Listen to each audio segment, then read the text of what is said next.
So the curling rink just had a brine leak and we repaired the leak. And as you can see there, the level is sitting at about just over 10 gallons. So I'm gonna come over here and I'm gonna switch both of these off. And you hear that noise. And so, sorry, I can see it from back there. It's just hard to get on the camera. So if you see the level in the tank coming up, it's rising quite a bit, and that's because there's still a lot of air in the system. So the air in the system gets compressed, and that's what caused the level in the tank to drop so much. And then when the pumps are turned off, the air expands and it pushes the brine back into the tank, and that's what can cause the tank to overflow if the air isn't purged out of the system. So in order to purge air from the system, it's important to have the purge valves open anytime you've got air in there. So if you see just there, that little red line, so that's the AK one. I've got it open right now because I'm trying to work air out of the system from repairing the leaks on AK. And then on the curling, you can see it's right here, so that one's open right now. That is the curling floor return. And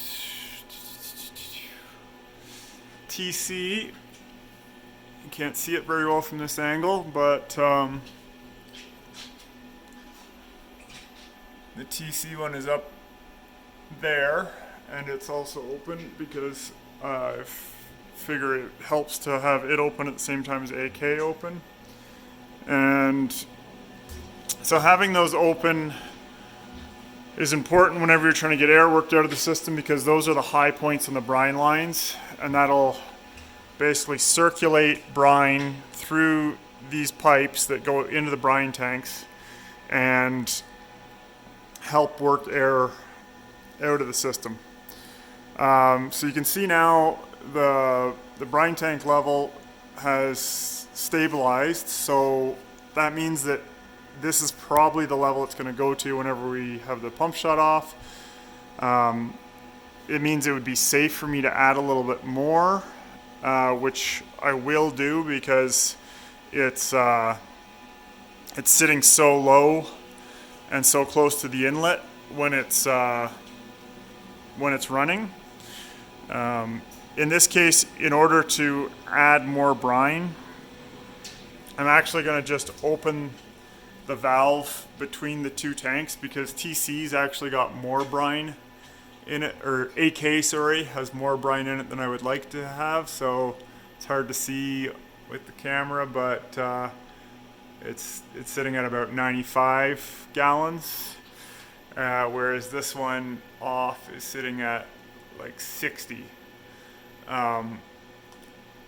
So for it to go from 60 to almost 10 is quite a big difference. Normally we would only see a drop of like 10 gallons between running and off.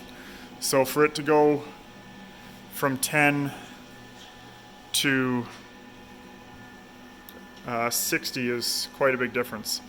So this valve here is what I'm going to open in order to balance the two tanks. So you can see this line here, this is going to the one tank for AK, and this one over here is coming down here, and this one is for the TC and curling rinks. And so, you know, you can see all these valves are open. By opening this valve, that's going to allow me to transfer from one tank to the other.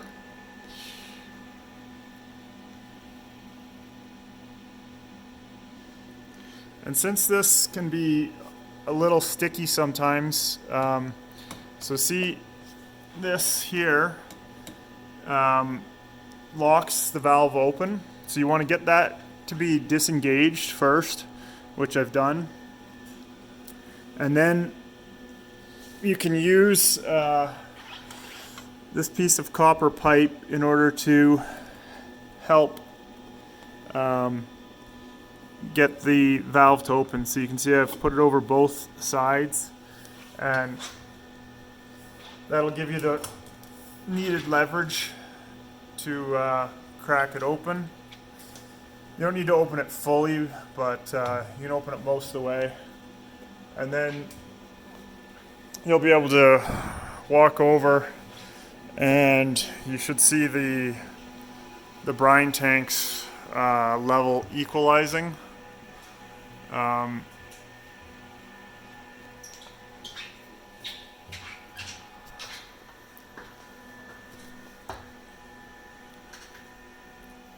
So you can see TC is slowly climbing, AK is slowly dropping. And I guess while I'm over here, it's a good time to mention that it's important to close these after any time you've added water or brine in order to make sure that if the brine does blow up, it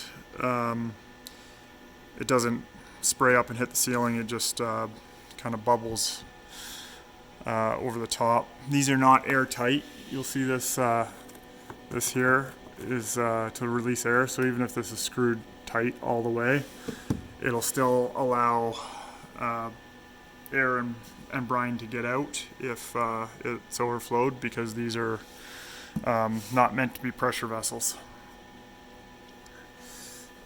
So you can see the level still gradually transferring from one tank to the other. So this one was at about 94, 95 for AK when it's not running. This one's still got air in the system because it's dropping about 20-25 gallons when it runs, and it should only be 10. And this side, as you just saw, is it's got a difference of almost 50 gallons between running and off. So they're getting close. I'm going to wait for those to equalize, and then I'll close that back up. Okay, so now those have pretty much equalized. Maybe AK is still a little higher. Probably at about 80 gallons. So now I'm going to come back over here.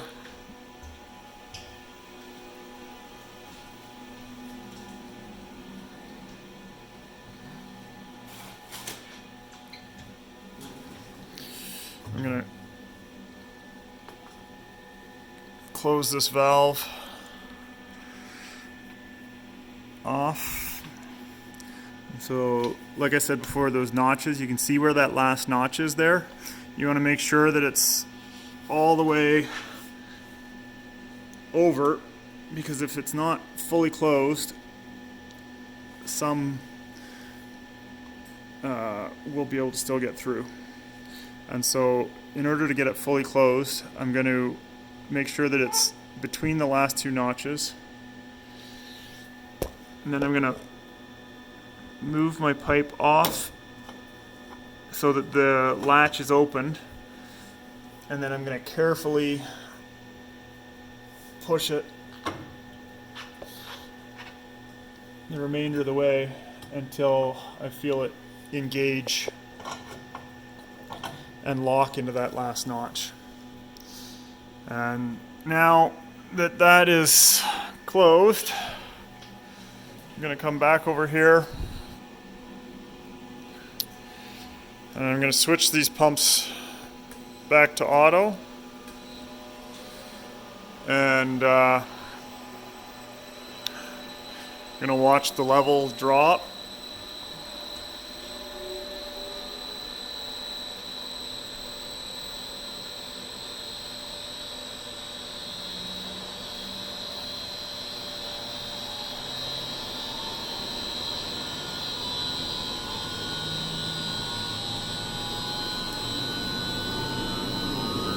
see it starting to drop now as the pump ramps up.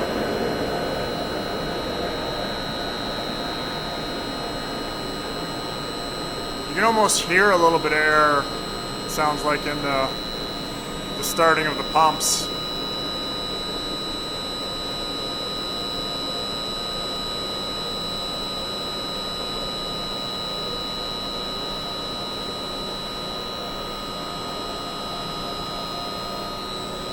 Just gonna go around the other side and see where that is actually reading at.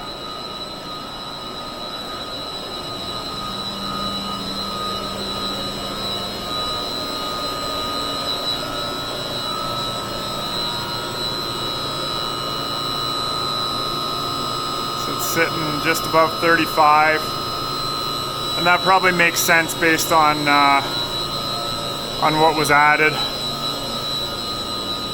And so that should be a good test to now know that it's going to be safe to switch these on and off if needed, and not have the tank overflow, and also not have the tank at such a low level that it's going to suck air from that side.